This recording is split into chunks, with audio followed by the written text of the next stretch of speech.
Bismillahirrahmanirrahim. Assalamualaikum warahmatullahi wabarakatuh. Perkenalkan, nama saya Syafira Malinda, NIM T2018-3023. Di sini saya akan mempresentasikan mengenai putusan Verstek. Putusan Verstek itu di mana penggugat itu hadir, namun di sisi lain tergugat tidak hadir. Jadi, putusan Verstek itu adalah putusan yang dijatuhkan oleh hakim karena tidak hadirnya tergugat atau termohon dalam persidangan, padahal sudah ada pemanggilan secara sah dan patut dan tidak menyuruh wakilnya ataupun kuasa hukumnya itu untuk menghadiri dalam persidangan. Kemudian adapun dasar hukum dari putusan Verstek ini yaitu yang pertama, dalam pasal 125 ayat 1 HIR itu menyebutkan bahwa apabila pada hari yang telah ditentukan tergugat tidak hadir dan pula ia tidak menyuruh orang lain untuk hadir sebagai wakilnya, padahal ia telah dipanggil secara patut, maka gugatan itu diterima dengan putusan tidak hadir atau Verstek.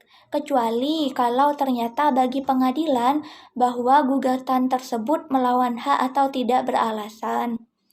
Kemudian juga ada hadis riwayat Al-Bukhari dan Muslim, di mana diriwayatkan bahwa dari Aisyah ia berkata, Hindun binti Utbah istri Abi Sofyan itu datang kepada Rasulullah SAW,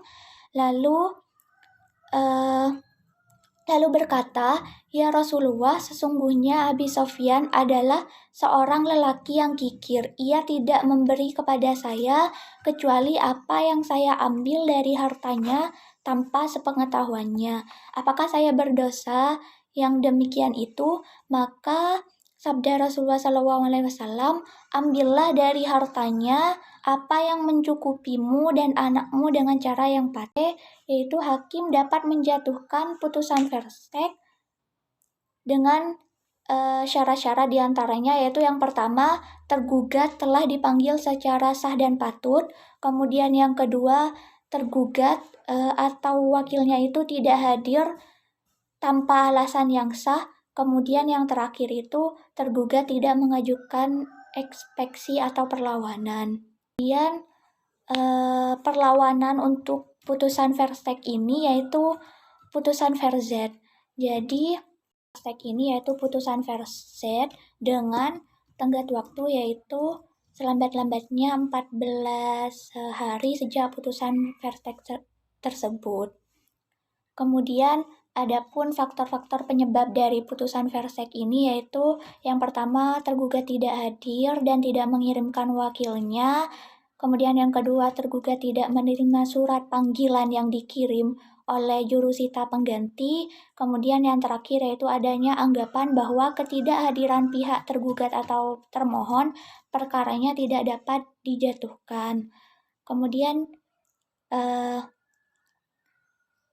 yang terakhir yaitu penerapan Verstek apabila tergugat itu lebih dari satu. Ada 4 kondisi di mana tergugat itu lebih dari satu orang.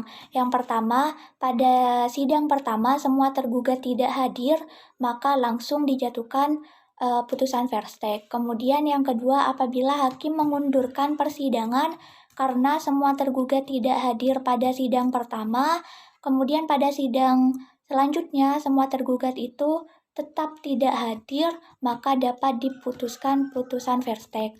Yang ketiga, apabila salah satu tergugat tidak hadir, maka sidang wajib diundurkan. Dan yang terakhir yaitu salah seorang atau semua tergugat yang hadir pada sidang pertama tidak hadir pada sidang berikutnya, sedangkan tergugat yang terlebih dahulu itu tidak hadir sekarang.